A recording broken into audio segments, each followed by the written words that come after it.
नमस्कार, आदाब दोस्तों। मैं doctor Shabina Khan, sunrise IVF centre Bareilly से।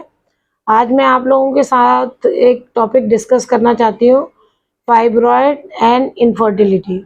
यानी जो एक कॉमन प्रॉब्लम है किसी भी महिला की, वो रसौली कहते हैं। अगर रसौली की वजह से क्या गर्भ धारण करने में कोई दिक्कत परेशानी आती है या नहीं।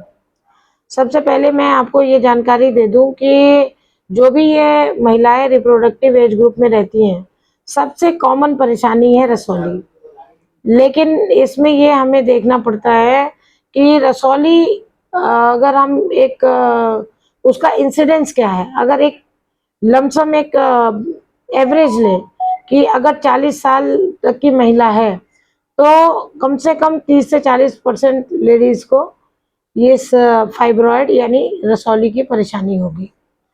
फिर उसके बाद अगर हम लोग जो निसंतान है महिला, यानी जिसके बच्चे नहीं हैं, अगर इनफर्टाइल है, उसमें देखें तो कम से कम 5 से 10% महिलाओं को रसौली की शिकायत मिलती है।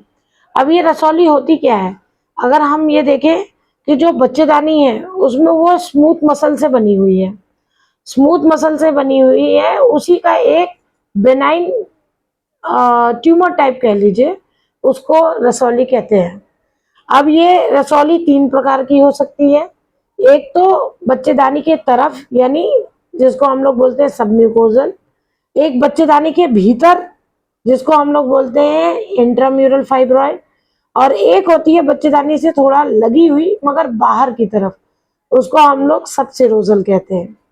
अब इन तीनों रसौली में सबसे डेंजरस कौन सी रसौली है, यानी किसकी वजह से बच्चा होने में दिक्कत हो सकती है? अगर कोई सिंपल शब्द में पूछे तो जवाब होगा सबम्यूकोजल। क्यों? क्योंकि वो बच्चेदानी की तरफ है। तो अगर बच्चेदानी के तरफ है यानी उसके अंदर की तरफ है, तो वो बच्चे को ठहरने में दिक्कत करेगी। और ये फाइब्रस टिश्यूज का रहता है, तो वहां पे इम्प्लांटेशन यानी जो गूंद है, अगर वो जब यूट्रस के अंदर इम्प्लांट होने की कोशिश करेगा तो वो उसको रोकेगा। दूसरा रसौली सेकंड नंबर पे जो खतरे वाली है, वो इंट्राम्यूरल है। वो भी तब अगर वो इतनी बढ़ गई है कि वो बच्चेदानी की बनावट को टेढ़ी मेढ़ी कर दे, यानी जो उसकी कैविटी है, जो अंदर का बच्चेदानी का कैविटी है, उसमें अगर कोई दिक्कत कर दे, तब भी ये बच्चे होने में दिक्कत हो सकता है। फिर अब हमें किन बातों का ख्याल रखना है? अगर देखा जाए तो हमें 4 बातों का ख्याल रखना चाहिए कि साइज क्या है फाइब्रॉयड का, यानी रसौली की साइज क्या है, उसका लोकेशन यानी किस जगह स्थित है, उसका जानना बड़ा जरूरी है। थर्ड, अगर हम लोग बोले तो नंबर, कितने नंबर हैं, 1 है, 2 है, 10 है, 20 है, 25 है, कितने हैं। और कुछ फैक्टर्स और भी हैं जो ये इनफर्टिलिटी के लिए इंपॉर्टेंट है। सबसे इंपॉर्टेंट चीज ये है, अगर हम साइज देखो, साइज में अगर 5 सेंटीमीटर के ऊपर फाइब्रॉयड है यानी रसौली है, तो हमें उन्हें एडवाइस हम करते हैं कि आप ऑपरेशन करा लो। दूसरे नंबर पे अगर ऐसी जगह स्थित है जहाँ पे बच्चे को इम्प्लांट होना है, तब भी हम एडवाइस कर सकते हैं कि आप ऑपरेशन करा लो। ठीक है, कभी कभी सर्वाइकल फाइब्रॉयड यानी सर्विक्स के पास भी होता है, तब भी हम ये कहेंगे कि आप करा लो।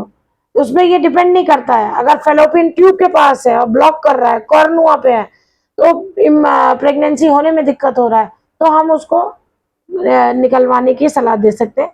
हिस्ट्रोस्कोपिकली चाहे निकलवा लें। नंबर, अब देखिए छोटे छोटे रसौली हैं, मतलब ढेर सारे फाइब्रॉयड हैं, अब उनको बीनना बहुत मुश्किल है। और फिर जब अगर मान लो आप ऑपरेशन करते हो और फिर से बच्चेदानी की सिलाई करते हो, तो बच्चेदानी वीक हो जाती है। तो उन सब कंडीशंस में मेरे ख्याल से बहुत छोटे छोटे बारीक है, तो उसमें आप कुछ दवाइयों का रोल ले सकते हैं। जैसे अगर सलाह दूं तो मुझे ये लगता है जैसे GnRH अगनिस्ट है, अगर वो हम किसी को दे दें तो वो रसौली के साइज को कम कर सकती है। और जब तक वो कम किए रहेगी, हम इनफर्टिलिटी का ट्रीटमेंट या IVF कर दें, तो उससे उसका बच्चे हो सकते हैं। बच्चा भी ग्रो करता रहेगा, साथ में रसौली भी ग्रो करती रहेगी, बच्चा हो जाएगा, बाद में आप रसौली निकलवा सकते हो। नया लेटेस्ट एक ड्रग आया था जिसका नाम यूलिप्रिस्टिल है, बट मुझे लगता है कि इनफर्टिलिटी में वी डोंट एडवाइज दिस यूलिप्रिस्टिल। तो अब इन सब चीज़ों का हमें ध्यान रखना पड़ेगा। अब अगर ये रसौली है तो उसके लिए हम क्या करें? ठीक है, एक तो हम दवाइयों के लिए हमने कह दिया कि बहुत कम रोल है इनफर्टिलिटी में ये वाली। जीएनआरएच एगनिस्ट के बारे में बता दिया कि साइज कम कर सकता है। और जो ऑपरेशन रसौली के लिए होता है उसको हम लोग बोलते हैं मायोमेक्टमी। मायोमेक्टमी मतलब सिर्फ रसौली निकालना। ये रसौली कैसे भी निकाली जा सकती है, या तो आप चीरा लगा के निकाल लीजिए, इसको एब्डोमिनल मायोमेक्टमी कहते हैं। दूरबीन विधि द्वारा से निकलवा लीजिए, जिसको हम लोग लैप्रोस्कोपिक मायोमेक्टमी कहते हैं। और कभी कभी अगर अंदर की तरफ है, सबम्यूकोजल है, तो उस केस में हम लोग हिस्टेरोस्कोपिक भी रिमूवल कर सकते हैं।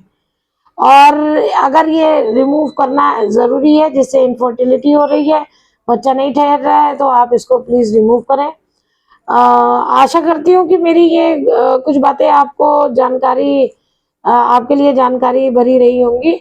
अगर इससे रिलेटेड अगर आपको कोई भी डाउट हो तो आप बहुत फ्री होके हमसे सवाल पूछ सकते हैं, और हमें आपका जवाब देने में बहुत बहुत खुशी होगी।